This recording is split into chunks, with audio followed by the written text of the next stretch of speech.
Bonjour à tous et bienvenue dans cette nouvelle vidéo de présentation des répliques. Aujourd'hui je vais vous présenter la Sten MK2 de la marque AGM. Donc elle est livrée avec un chargeur, une grosse clé Allen et un bébé loader. On a également une batterie à l'intérieur, une batterie LiPo et un chargeur de batterie. Bon, non, en fait, je vais arrêter là parce que non, c'est juste pas possible. Bon, bah, je vous donne rendez-vous dans la prochaine vidéo de présentation de réplique. Salut à tous!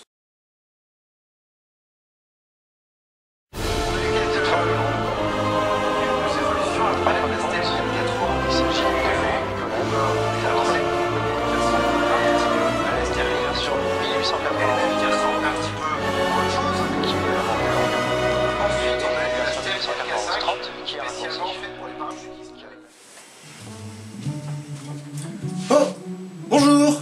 Bienvenue dans cette nouvelle vidéo de présentation de la Sten MK2 avec une petite amélioration qu'il s'agit de la crosse commando. À la base, nous avons cette crosse là. Oui, une crosse santé. Je suis une crosse santé. On me met avec du sucre et du lait dans une tasse. Ouais, si on veut. Bon, je vais mourir, je reviens. Pour commencer, un petit historique de ce bestiau. Avant la Sten MK2, il y a eu la Sten MK1. Normal. Logique, hein? Commencez pas à compter par deux, hein? Commencez par 1. La Sten MK1 a été fabriquée en 1841. Puis, il y a eu la Sten MK2 un petit peu après, qui a corrigé les défauts de la MK1. Donc, la MK2 a été simplifiée, ce qui fait qu'elle a été moins chère à produire, plus rapide à monter, ce qui fait qu'elle a été produite à 4 millions d'exemplaires. Elle est sortie des usines d'armement, mais aussi de simples garages de particuliers. Il suffit d'avoir les pièces, un petit peu d'outillage, et puis hop, voici votre Sten. Vraiment tout con. On a eu quelques évolutions après, la Sten MK3 qui avait un corps plus avancé, qui ressemble un petit peu à la Sterling, elle-même qui ressemble un petit peu à autre chose. Ensuite, on a eu la Sten MK5, spécialement faite pour les parachutistes, avec une poignée à l'avant, une poignée en bois ici, et une crosse pour pouvoir la tenir comme ça. Il est possible de faire ce custom en airsoft, mais après il faut de l'outillage, il n'y a pas de kit qui existe pour la convertir comme ça. Pourquoi le mot Sten? Tout simplement parce que les deux créateurs, S pour Shefford, T pour Turpin, et EN pour soit England, soit Enfield. Ça marche pour les deux. Enfield qui était un quartier de Londres. À l'époque, le chargeur était pourri. Il faut le dire. Ça, c'est un chargeur de 40, c'est cool. Mais le chargeur de Sten, on pouvait tirer que 27 cartouches sur 32. Parce que le ressort n'était pas assez puissant pour faire remonter toute la rangée après qu'il était compressé à mort. C'est dommage. Elle était conçue pour être démontée très facilement, pour être entretenue très facilement, sauf qu'il fallait l'entretenir très souvent, même si c'était facile. Et donc, pourquoi utiliser des chargeurs de MP40? Parce qu'une fois que les armes étaient mises en France, bah, c'était assez facile, entre guillemets, de pouvoir s'approvisionner en munitions. Il suffisait d'aller piquer sur les cadavres des teutons une fois qu'on les avait tués, si c'était pas l'inverse qui se produisait. Donc assez facile de pouvoir s'en procurer, beaucoup plus que le 11-43, parce que là c'est un calibre très spécifique américain, alors que le 9 mm c'était utilisé par les Allemands.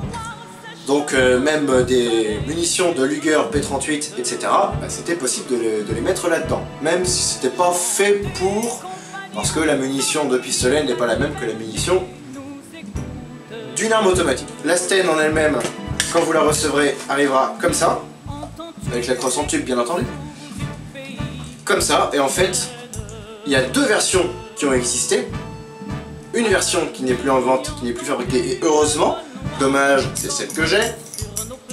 Donc la première version avait une crosse qui était légèrement plus fine que celle-là, et donc impossible de mettre une batterie long stick à l'intérieur. C'est dommage.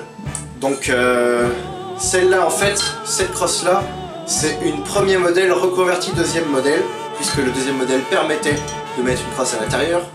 Et c'est un ami qui me l'a fait, un ami de l'époque.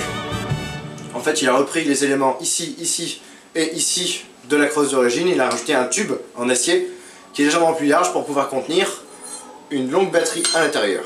Une batterie stick AK. Puisque le premier modèle n'a pas de hop-up. Le deuxième, pour y accéder, il faut repasser en mode transport. On a un petit trou là. Sur le premier, le trou, bah, il n'y a rien dedans en fait. Non, enfin, il n'y a rien dedans. Il y a un fond quand même, hein, mais il n'y a pas de vis. Sans le hop-up, la portée est entre 25 et 30 mètres. À peu près réaliste, vous me direz. On a reporté la portée. C'était drôle. La portée reportée, oh c'est drôle. Ce qui fait que ça arrose, tout simplement. Les organes de visée n'aident pas pour ça. Ils sont rustiques de chez Rustic, mais encore, quand je disais rustique pour la Grease Gun, là c'est pire. Là on a un œilleton, certes, mais ici, c'est plus une pointe qu'on a, c'est une stèle. Le truc il est énorme. On dirait l'ossuaire de Douaumont d'ailleurs. A noter d'ailleurs que cet œilleton est assez fragile. Il suffit de faire ça un petit peu violemment avec un autre élément en métal par exemple, et ben lui il va perdre. Décapité. Donc après pour retrouver ça en pièce de rechange, je vous souhaite bonne chance. Moi j'en ai pas vu encore. Donc après bah si vous avez plus d'organes pour viser, bah, vous l'aurez dans le luc.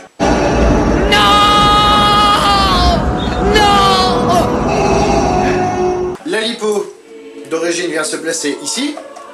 Seul inconvénient, la lipo qui était fournie à l'origine est merdique. Enfin vraiment, vous appuyez sur la détente, le premier coup il part pas. C'est que au deuxième que le contact électrique se fait, que la batterie se réveille, et enfin vous pouvez tirer.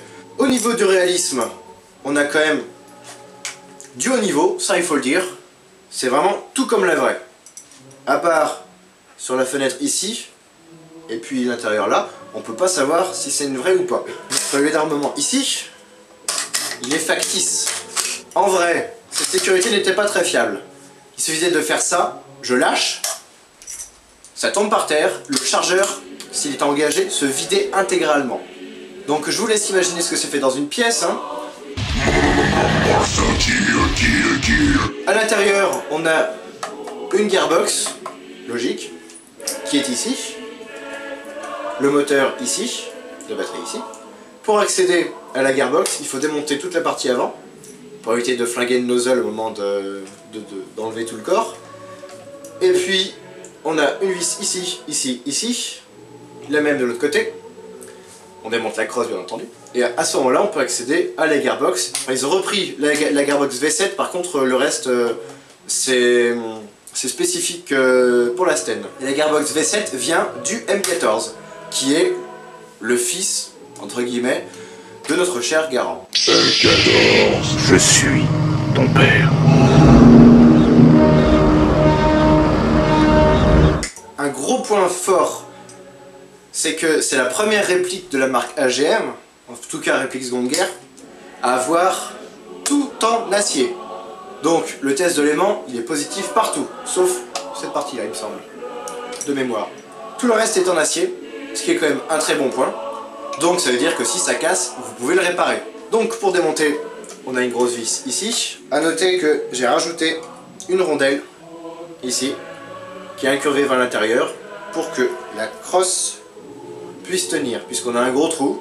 Donc la vis ne sert à rien en temps normal, alors que là, avec la rondelle, là ça tient. La sangle est une originale, datée 1943, c'est marqué dessus, comme le port-salut. Et je l'ai eu pour 15 € sur eBay, donc vous pouvez en trouver sans problème. Et donc après, il nous faut un tournevis pour démonter une vis qui est ici, toute petite, franchement merdique. Ça inspire pas confiance. Ne pas démonter trop souvent donc, et arrangez-vous pour garder la batterie à l'intérieur au moment où vous la chargez. Cette pièce-là a tendance à user les bords ici. Donc ça aussi c'est une raison de plus pour laquelle il faut éviter de la démonter. Et donc on a accès à la connectique. Vous pouvez voir ici que j'ai rajouté un petit cache. C'est tout con, un bout de carte de visite que j'ai repeint. Vous mettez ça et comme ça vous n'avez pas à être emmerdé par le visuel de la batterie. Après il y a un petit travail d'adaptation à faire à ce niveau-là. sur la vraie poignée pistolet qui n'est pas compatible avec la réplique de la Sten. C'est un petit peu dommage. Quand on introduit le chargeur, faut y aller franco, comme ça, on va avoir un bon clic, et après une fois qu'il est mis, il n'y a pas de jeu.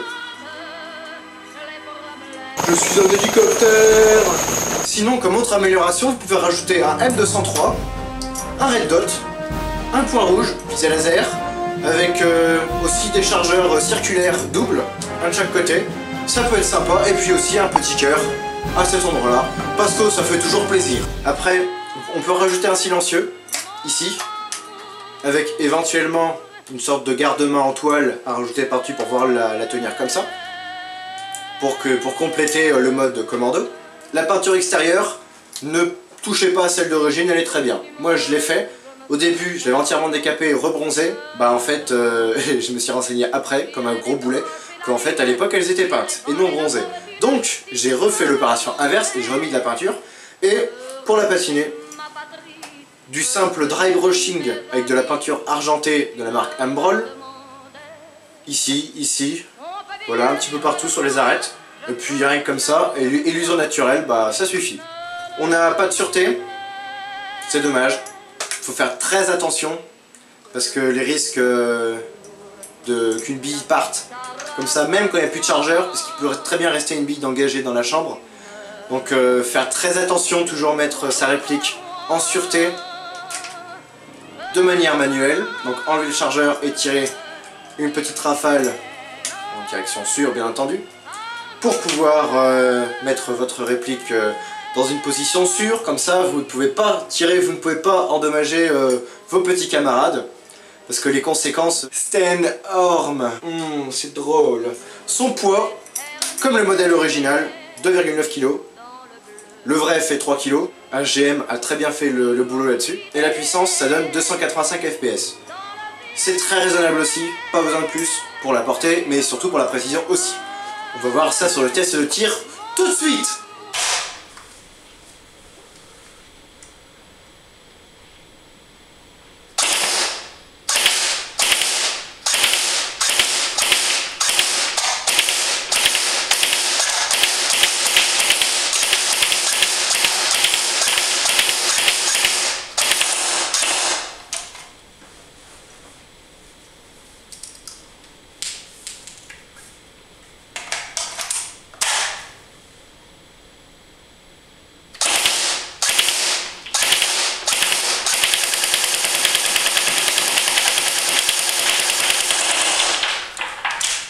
Donc voilà, j'espère que cette vidéo vous aura plu.